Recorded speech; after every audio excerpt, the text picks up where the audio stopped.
All right, everybody, welcome back to Voices of the Soul, where we take your questions and do a deep dive into all the different perspectives. I love deep dives. Me too. They're so fun.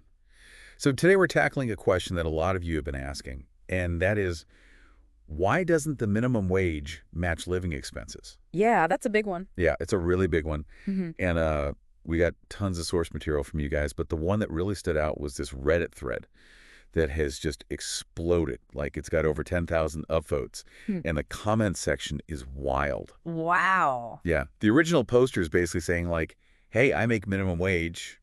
I can't survive. What's going on? Right. And people are just piling on with their own experiences. And it's fascinating and heartbreaking at the same time. It's a really good illustration of how many people are struggling with this. It is. Yeah. And one of the top comments that kind of jumped out at me, and I'm curious to get your take on this, is this idea that the minimum wage is designed to keep you so busy working that you don't have the time or energy to revolt. Hmm. That's a pretty cynical take. But it is interesting to think about how that power dynamic might be at play. Yeah, like you're so exhausted from just trying to survive that you don't have the energy to fight for better conditions. And that can create a cycle where people feel trapped and powerless to change their situation. Exactly. And you see that reflected in a lot of the comments. Like, people are talking about working multiple jobs just to make ends meet, sacrificing their dreams, feeling like they're drowning. It's a very real struggle for a lot of people. It is. And there's this one comment that really stood out to me. It says, you don't get paid for how hard you work. You get paid for how hard you are to replace. Ooh, that's a tough one. Yeah. It's like this idea that your worth is determined by your replaceability, not by your effort or your value as a human being. And that can be really demoralizing, especially when you're working your tail off and still struggling to get by. Yeah. And we see that in the thread, too. People are talking about working hard, getting extra certifications, going above and beyond, Mhm. and still not being able to make ends meet. It challenges that idea that anyone can just get a better job if they try hard enough. Totally. There are systemic issues at play, like a lack of education, limited opportunities, and discrimination that can make it really hard to move up no matter how much effort you put in. Absolutely. And even when people do manage to get ahead, there's often an element of luck Oh, involved. yeah, for sure. One commenter even talked about how they finally got a good job, but acknowledged that they were just in the right place at the right time. Right. It's a reminder that individual effort is important, but it's not the only factor that determines success. And speaking of factors, there's this interesting trend in the comments where people keep pointing back to the Reagan era. Oh, yeah. Like, they're saying that minimum wage used to be a livable wage, but things took a turn for the worse around that time. That's a really important historical context to consider. There were a lot of changes happening around that time. The decline of unions, globalization, certain political decisions that all contributed to a shift in the economic landscape. So we're not just talking about individual choices here. We're talking about larger systemic forces that have been shaping the minimum wage debate for decades. Right. It's about understanding that broader context to really grasp the complexity of this issue. So it's not just a matter of people not working hard enough. It's about a system that, for many, makes it incredibly difficult to get ahead, even with immense effort. Exactly. And that's something we need to keep in mind as we continue to explore this topic. Okay, but they've established that this is not a simple issue. But what about solutions? The thread gets pretty heated when people start debating what should be done. And one of the biggest concerns is that raising the minimum wage will just cause prices to rise, leading to a vicious cycle where no one really wins. Right. That's the fear that businesses will just pass on the increased labor costs to consumers, leading to inflation. And there are a lot of people who are very concerned about that, but there's also a lot of pushback from those who argue that corporations are already maximizing their profits. And that those who are already struggling to make ends meet are the ones who will be hit hardest by inflation, regardless of whether the minimum wage is raised or not. And they point to corporate profits, which have continued to soar, even amidst rising inflation. It raises the question if businesses can afford to absorb these costs and still maintain or even increase profits, why aren't they? Yeah, it's a question a lot of people are asking. Mm. And some argue that simply focusing on raising the minimum wage is too narrow a solution. Right.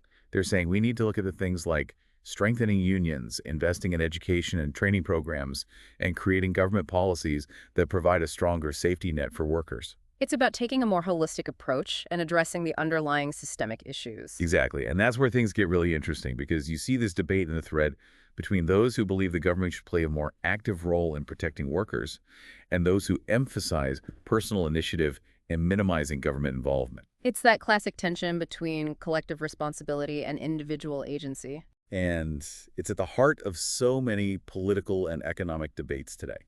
Absolutely. So where do we as a society draw the line?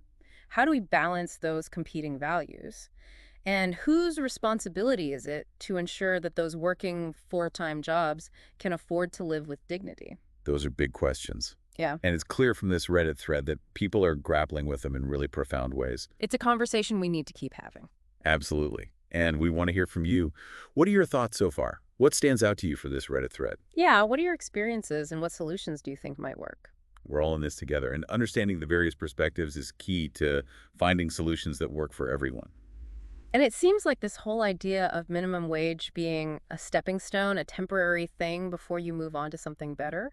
Well, a lot of people in the thread are pushing back on that. Yeah, it's like that narrative just doesn't match up with the reality for so many people. They feel stuck, like no matter how hard they try, they can't get ahead. You see comments like, minimum wage is for jobs that require minimum skills. And it's like, Yeah. okay, but what about the people who are stuck in those jobs long term? Not by choice, but because the system makes it so difficult to move up. And let's be real, a lot of those minimum skill jobs are actually essential jobs.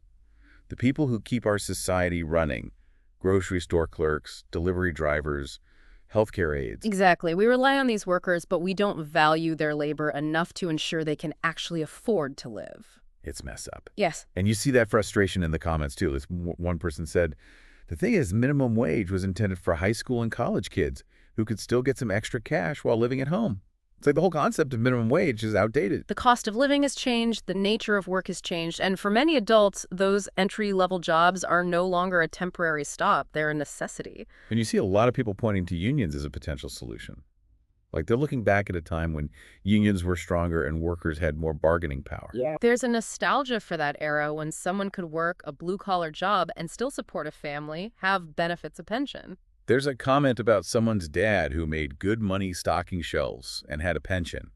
It's like those stories feel almost mythical now. Yeah, and it's because union membership has declined so much in recent decades, and that's contributed to wage stagnation and a decrease in worker benefits. It's like this catch-22. Yeah. Workers need to be organized to fight for better conditions, Mm. but they're so exhausted from just trying to survive that they don't have the time or energy to organize. It's a systemic issue for sure. And then you have some people in the thread who are talking about even more radical solutions, like completely overhauling the economic system. Oh yeah, some people are going all in on anti-capitalism, saying that the whole system is designed to exploit workers. There's this one comment that's like, capitalism depends on people needing to work, and the easiest way to do that is to underpay those who are seen as uneducated or vulnerable. It's a pretty harsh indictment of the system. It is. And while those calls for revolution are interesting, it's also important to think about what can be done within the existing system. Right, like what are some practical steps we can take to improve things? There are people in the thread talking about policy changes, worker-led initiatives, holding elected officials accountable. It's about finding that balance between envisioning a better future and taking concrete steps to get there. Exactly.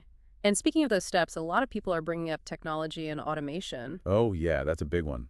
People are worried that machines are going to take their jobs. And it's a valid concern.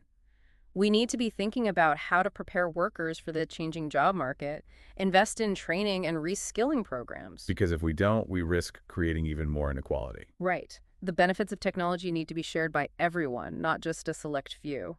There are specific examples in the thread too, like self-checkout kiosks replacing cashiers, robots replacing warehouse workers. And it's not just about technology either. Globalization is another factor that's impacting wages. People are saying that companies are outsourcing jobs to countries with lower labor costs, which is driving down wages here. It's like a race to the bottom where workers are pitted against each other. Yeah, and one commenter even mentioned companies moving to third world countries so they could pay their employees pennies, not dollars. It's a complicated issue because globalization has helped to lift some people out of poverty in developing countries. But it's also led to job displacement and wage suppression in developed countries. It's all about finding that balance. And then you have the political side of things. People are feeling really frustrated with the political system. They feel like their concerns aren't being heard or addressed by those in power. Like politicians are more responsive to corporate interests than to the needs of their constituents. That disconnect is a major source of frustration. There's this feeling that the system is rigged against them. One commenter shared this story about a successful petition drive in Utah to legalize medical marijuana. Oh, interesting. Yeah. But they also mentioned how the Mormon Church was really actively involved in opposing it. Wow, so even powerful institutions can have a huge impact on policy. Exactly. It's about understanding that broader context and how all these different forces are at play. And it's about recognizing that we all have a role to play in shaping a more just and equitable future. And speaking of roles, there's also this thread of personal responsibility running through the comments. Oh, Like one commenter says, find a skill you like or good at and get a better job. Don't be loyal to a company that doesn't care about you and always ask for more money. it's a message of empowerment, like take control of your own career. Yet another commenter talks about our spending habits, like, do you really need the latest iPhone?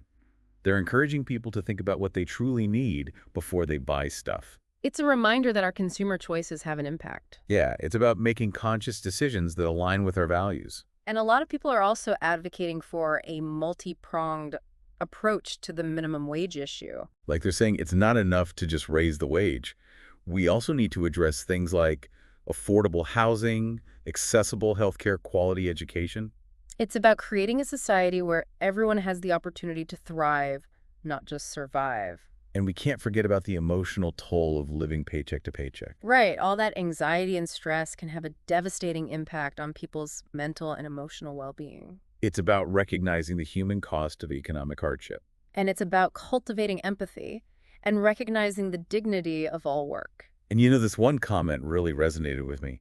It says, it used to be a livable wage, but then Reagan happened. It hasn't caught up since. It's crazy how much the value of minimum wage has eroded over time. And for those who are trying to improve their earning potential, there are some practical tips in the thread. Oh, like what? One person recommends checking out online learning platforms like Udemy and Skillshare. Those are great resources. Yeah, find a course with a certification path. Invest in your skills. It's about taking ownership of your own development. But access to quality education shouldn't be a privilege.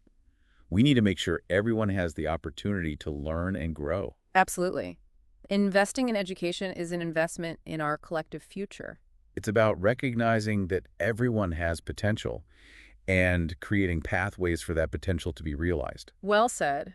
This whole thread is a microcosm of the larger national conversation about minimum wage. It's complex, there are no easy answers, but it's so important to keep talking about it. Absolutely. We need open and honest dialogue to find solutions that work for everyone. And that's what we're trying to do here. Bring diverse voices to the table and explore different perspectives. Because we're all in this together, and understanding each other is the key to building a better future. I feel like we've barely scratched the surface of this whole minimum wage thing. Yeah, it's a deep rabbit hole for sure. So many different opinions and experiences, it's hard to know where to even begin. It really highlights the complexity of this issue. It's not just about economics, it's about values and priorities and how we see each other as a society. It's about power dynamics, too. Like who has it, who doesn't, and how that shapes the whole conversation. Absolutely. And one thing that's clear is that there's a lot of anger and frustration out there. Yeah, people are feeling really let down by the system. Like it's not working for them. And you see that reflected in the comments. People are blaming corporations, the government, even each other. It's like everyone's looking for someone to blame. And there's definitely plenty of blame to go around. But I think it's also important to focus on solutions. Okay, so let's talk solutions. One of the most common arguments against raising the minimum wage is that it'll hurt small businesses and lead to job losses. Right, that's the classic argument. But a lot of people are pushing back on that, saying that it's just an excuse for corporations to keep wages low. They're saying that businesses can afford to pay their workers more and that the fear of job losses is overblown. And they point to corporate profits, which have been steadily increasing while wages have stagnated. It's like this whole debate about the role of government. Should it be protecting workers or protecting businesses? And where do we find that balance? It's a tough question. One commenter said, companies will pay as little as they can get away with. They'd charge you to work if they could. Ooh, that's cynical. But I can see where they're coming from. Yeah, there's definitely a sense that corporations are putting profits over people. But another commenter argued that the problem isn't just corporate greed, it's also a lack of worker solidarity. Like workers need to band together and fight for their rights. Exactly. Collective action is powerful. But it's hard to achieve when people are afraid of losing their jobs or when they're just too exhausted to fight. And we can't ignore the impact of globalization and technology either. Those are huge factors that are shaping the labor market. Companies are outsourcing jobs to countries with lower wages, and machines are replacing human workers. It's a whole new world out there. And we need to be prepared for it. We need to be investing in education and training programs that will help workers adapt to the changing economy. So what's the takeaway here? Is there any hope? I think there is, I think the fact that people are talking about these issues is a sign of progress. The more awareness we raise, the more pressure we put on those empowered to make changes. It's about starting a conversation and keeping it going. Exactly. We need to keep questioning, keep learning, keep pushing for a better future. And we need to do it together. We're all in this together. Absolutely. It's about recognizing our shared humanity and working towards a world where everyone has the opportunity to thrive. Well said. This has been a really thought-provoking deep dive into the minimum wage debate. It has. And we want to hear from you. What are your thoughts? What resonated with you the most? Head over to Shauna Pelage's YouTube channel and leave a comment. We'd love to hear your perspective. And don't forget to like and subscribe to Voices of the Soul for more deep dives into the issues that matter most. Thanks for listening, everyone. And until next time, keep questioning, keep learning, and keep fighting for a better world.